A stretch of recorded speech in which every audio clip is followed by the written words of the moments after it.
Thanks for coming out on this snowy morning. I'd like to thank you risked your lives to hear me today.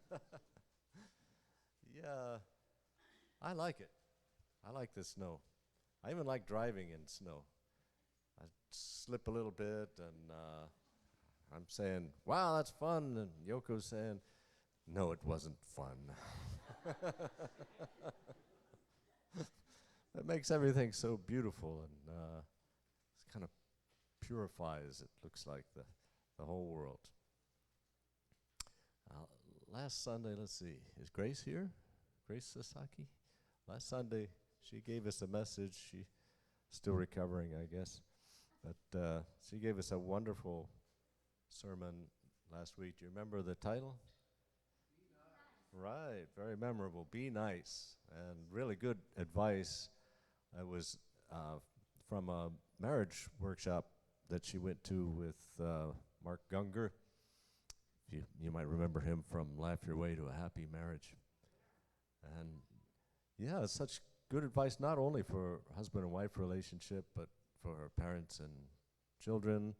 I think any relationship. If you get angry with someone and just say some nasty words, you're liable to hurt someone, and you'll probably regret it later. It might hurt your spirit as well. So, good advice to practice being nice, I think. While Grace was speaking, knowing that I'd be up here today, I was thinking, what am I going to talk about? And for whatever reason, this question came to mind, and that's why I asked you young people to come forward, because it's especially for you. That's no Yoko. I'm not worried. Don't worry. I don't have any second thoughts. Anyway, so now maybe high schoolers are getting worried that I'm going to put you on the spot. Okay, this young lady here, what are your plans for the holy marriage blessing? No, I'm not. I won't do that to you today. I'm not asking you to answer this question. I'm trying to provide this question to you, hoping that you'll remember it, kind of keep it in your pocket and pull it out for when you might need it. I'll be explaining that. So, do I want the blessing? Do I really want the blessing or not? It's a very big question, isn't it? So please forgive me. I know you've thought about it already. You've heard about it. You've probably talked about it till your ears were ready to fall off. But maybe I can offer something that you haven't heard yet. So I hope so. After all, I've probably been thinking about blessing longer than you young people have. So maybe I have something to add. But I have to admit, I didn't really struggle so much about whether or not I'm going to receive the blessing. I grew up in I guess they call it a broken home now. It didn't seem like it to me, but my parents divorced when I was 4 years old. They both remarried, and my mother and father didn't live very far from each other, so I often got to see my father, and received a lot of love from both parents. But it's different, you know. It's different when your parents aren't right there. If your parents, are not united with each other, it's different. And so, yeah, in my youthful pride, I thought, well, I can do a lot better than that. And I'm proud, at least. Yoko and I have stayed together for all these years. So I thought, of course, I want the blessing. And of course, I had no idea what I was really getting into. But glad we stuck with it. It's been some wonderful times, and just so proud of all of our children, and so happy to have the grandchildren close by. I'd only been in the church for 3 years before our blessing in 1982. I was with the 2075 couples, Madison Square Garden. And I'd heard True Father speak many times, and he, of course, let us know that the blessing is a change of blood lineage. The change of blood lineage. So I believed him, but I really had very little idea what does that mean, change of blood lineage. And you know, I knew the lectures. I could draw those circles, you know, make 4-position foundation, and this is Satan's 4-position foundation, and that's us over here. But we're going to be restored into God's lineage, God's dominion. So yeah, I could draw the circles, I could say the right words, but I had no awareness of being in Satan's lineage or what it might mean to be in God's lineage and how to get there. But you know, the way we were as young members back then was, okay, Father says get the blessing, I'll get the blessing. So we just went ahead and did it anyway, and we're kind of still catching up. I'm still learning what's it all about. And in yesterday's morning heart devotion, Dr. Young gave I think a good analogy to this kind of superficial understanding of the principle, or you know, kind of just intellectual understanding of the divine principle. He said it's like if you take a cat and you put a cat in front of a mirror,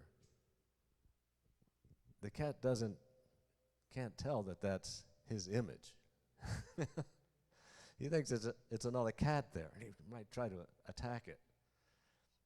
And so a mirror is useless to a cat.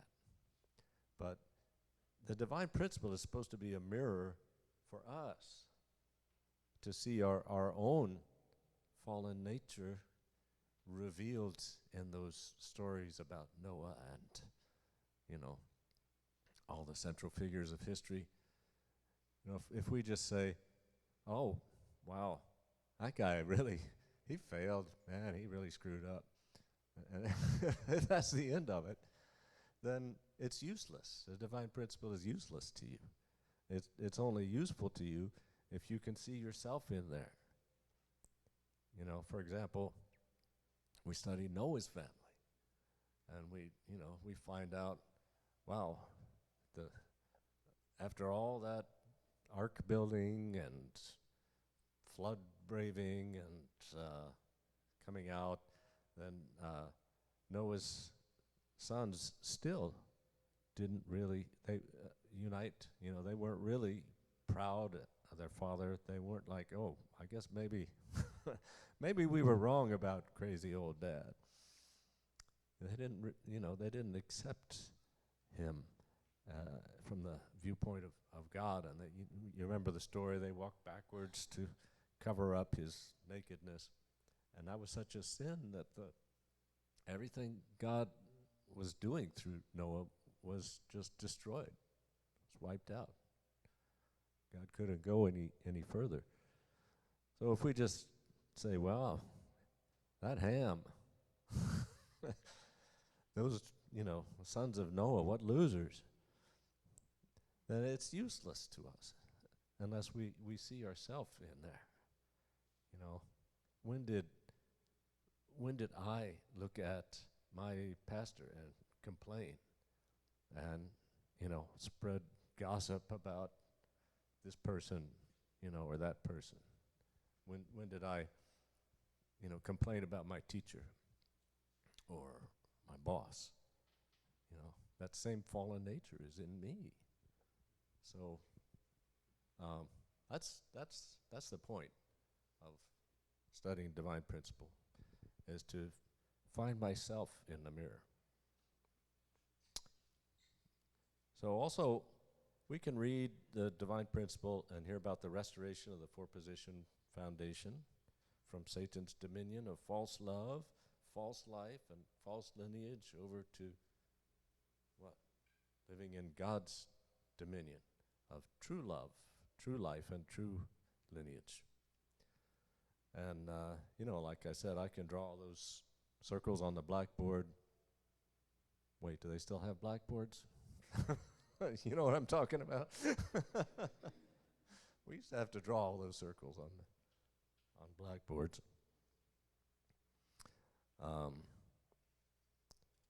But it's a different thing to be aware of the false love and life and lineage within myself. And I've gained a new perspective on this recently also.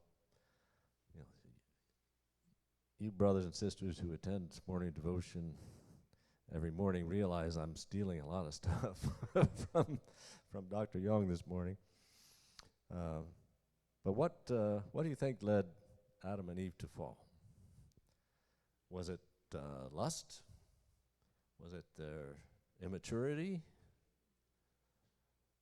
Was it the fact that they were maybe a little gullible and they fell for the lies of Satan? What was, those things contributed to the fall for sure, but what's the main point? The main point is that they didn't consult. They didn't consult with God or even each other. When Eve received the archangel's temptation, she must have been pretty confused. Well, you're saying we can do this, but God told us we better not do that. We'll die even. You won't die. So Eve was confused. What's the truth? What's the lie? But the problem is that she decided by herself,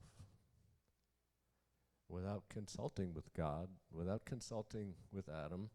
She decided by herself just based on her own feelings. And Adam also, when he was tempted by Eve, he must have remembered the commandment, must have been confused, but he didn't consult with God. And they made their decisions solely centering on themselves. Being self-centered doesn't just mean you have a high opinion of yourself. It means that you don't share your heart and consult with someone else. Especially Adam and Eve in their immaturity, and young people in general need to consult with their parents. Dr. Young talks about consulting God on everything. Should I brush my teeth now, God? I don't know, to what extent does he do that, but if you think about it, I think it's wise, because God is omniscient, isn't he? And we're not omniscient. We can just see what's in front of our nose if we're lucky, if we're paying attention, if we're not too confused or whatever. But God sees everything. So if you're planning to go somewhere where there's, going to be something bad happening, and you ask God about it, he can tell you, no, don't go there. I don't want you going there today. So it's a good habit to make, to consult with God in everything, and that's Hyojung culture. That's the culture of filial piety. If you're married, you need to consult your Abel, who is your spouse. Who knows better than anyone? We're not all really sensitive to God. It's good to pray and consult with God and see if God will give you an answer. But your, representative of God to you is your spouse. And we don't always want to consult our spouse. I want to buy that, and I don't want to hear my spouse say no. So I'm not going to ask. And that's a sure road for conflict, isn't it? If you're a young person, your Abel is your parents. Maybe your youth pastor, your pastor, someone you really respect, but especially your parents. And I think there's a great way for young people to develop their relationship with God through attending their Able that's available today. What do we call that? Are you guys awake? How about GPA? Do we have any GPA members or graduates here? Can you raise your hand? Nobody? Anybody went, way back there. Okay, or STF, Alan, yeah. Is GPA, do you think, a good way for young people to improve their relationship with God? What? I thought so.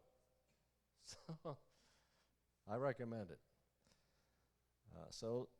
I want now to share some of True Parents' words in order to get back to this question, do I want the blessing? This is from the View of the Principle of the Providential History of Salvation. The completion and perfection of the relationship between God and humankind, centering on true love, requires people to accomplish a condition of responsibility to reach total unity with God. So God gave the first ancestors the commandment, knowing that they had to pass through a growth period to reach perfection. Their obedience to the commandment was necessary for his first children to be bequeathed the most precious thing, true love. That's from True Father from 1996. So it's useful to compare ourselves to Adam and Eve while being aware of the obvious differences. You know, Adam and Eve were born without original sin. I guess you blessed children, also born without original sin. But they were also born without any ancestral sin, which we all have. They didn't have any collective sin, which we all have. Of course, everybody when they're born doesn't have any personal sin. But they had no fallen nature. And there weren't, they didn't live in a world that was full of people who have fallen nature. For us, it's like we're swimming in an ocean of sin. You know, it's all around you, and you got to make a big effort to separate from it, or it's going up your nose.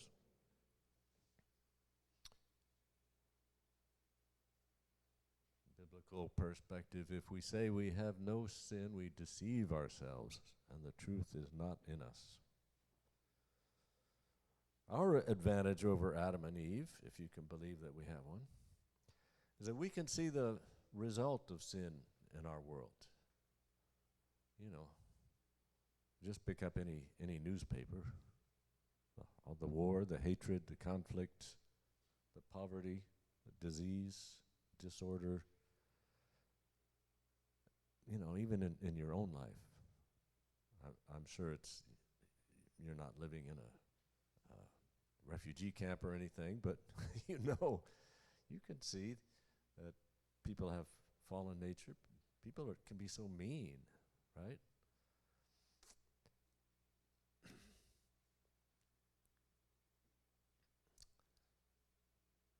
Yeah. But we see that, and we can understand that's the result of the fall. All the problems, all these horrible problems in the world, all the meanness and everything, it's a result of the fall. But Adam and Eve, they didn't have that. You know, and if they could have seen then the world today and known, okay, if you choose this kind of world is coming, and everyone's going to know it's your fault. I think they would have chosen differently if they had known. So for us, it's kind of an advantage to know what is the result of sin. People abuse each other without a second thought. They abuse themselves with drugs, alcohol, even kill themselves, some accidentally, some even on purpose. And people even abuse their children. No one would choose to bring about this kind of world. If,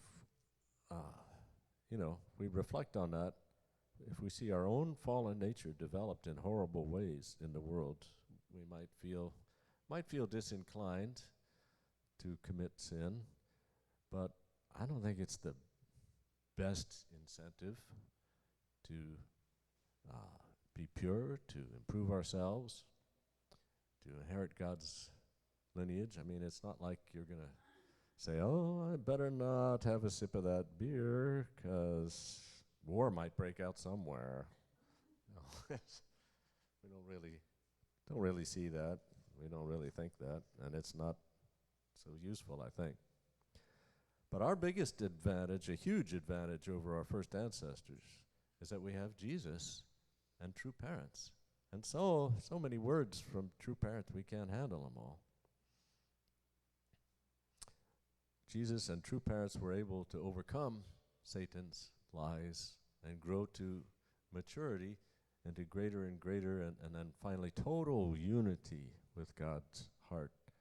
As they achieved that unity, they devoted themselves absolutely and completely to comforting God's heart and to restoring this world to God's bosom. They became the loving children, and eventually true parents became the loving parents that God wanted to see from the billions of years that it took to make this world. That's what God was looking for, true children. That's why he did all the things that he did, why he created those even millions of kinds of insects. Maybe you'd rather think about the millions of kinds of flowers. So this is the advantage that we have over Adam and Eve. True parents have been there. They know God. And they can tell us about God's will, and they can tell us about the wonderful world that's coming when we unite with God and our true parents. So I think that's our big advantage, and we need to take advantage of it. Our first ancestors rejected God's will for them to unite completely and fully with God, to become absolutely one in love with God, and then to receive the holy marriage blessing and build a happy family, which would have expanded to a happy tribe and a happy country, a happy world, eternally happy people in the spirit world. I hope you'll take a few minutes to imagine that world with me, and not only here today, but also on your own. I hope you reflect on how wonderful is that world going to be. Because I think that's what can really help you get through the hard times, is remembering what that world is going to be. Here's some more words from our true father. What is true love? It does not refer to the selfish love that is strewn about in the secular world. It's not the counterfeit love given one moment and abandoned the next. It's not self-indulgent, profligate love driven by fleshly desire. Such false love assails and violates the conscience, driving nails into the original mind. True love, on the other hand, is the source of peace and spiritual order. Its nature is to honor and preserve the public tranquility. It is humanity's shared inheritance that serves the common benefit of all people. It symbolizes God's intention and power, for it is rooted in God.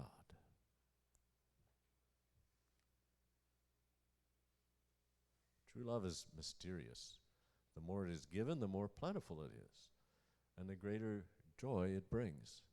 True love possesses power great enough to transform the motivation, process, and outcome of human life. We were created to be born in true love, raised in true love, and passed to the next world in true love. That's the reason true love has the greatest and highest value. Through true love, we can be together eternally, see each other eternally, converse with and feel each other eternally, and have nothing but affection for each other. It's one love, and yet all people can enjoy it together. If we consider its detail, it's extremely small. If we consider its grandeur, it is extremely huge.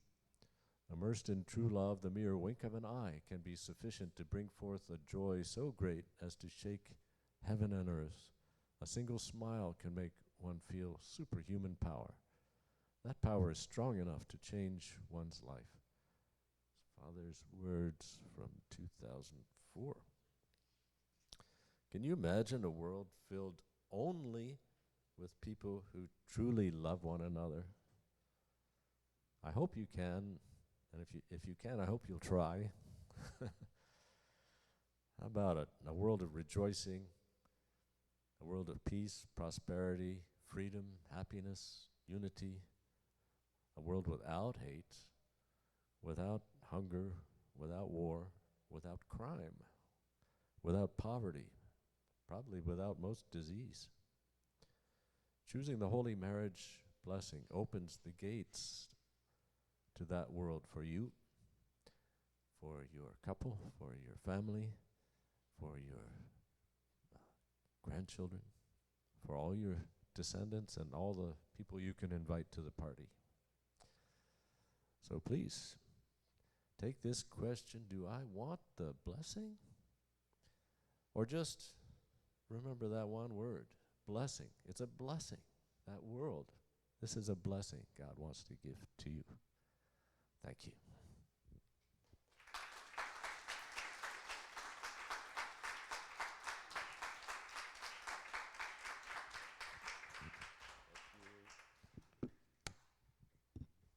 Let's pray. Dear Heavenly Parent, thank you so much that we could come together here today. Thank you for the beautiful snow outside and for the beautiful warm hearts here, sharing together in your love and your word today. Please lead us forward into that beautiful, beautiful world that you imagine, where everyone just shares joy and happiness all throughout their life without fear and without hate. Thank you so much that that's not just a dream, but it's where we're going. Thank you so much for blessing us so much through our true parents. Thank you for preserving your ideal. You believed in us even when we couldn't believe at all in you. Thank you for persevering through all the painful years to bring about all the wonderful years that are coming and are beginning already in our happy families. Thank you, and offer this prayer in the names of our Blessed Central families and the name of Robert and Yoko Becker's Blessed Central family. Juke.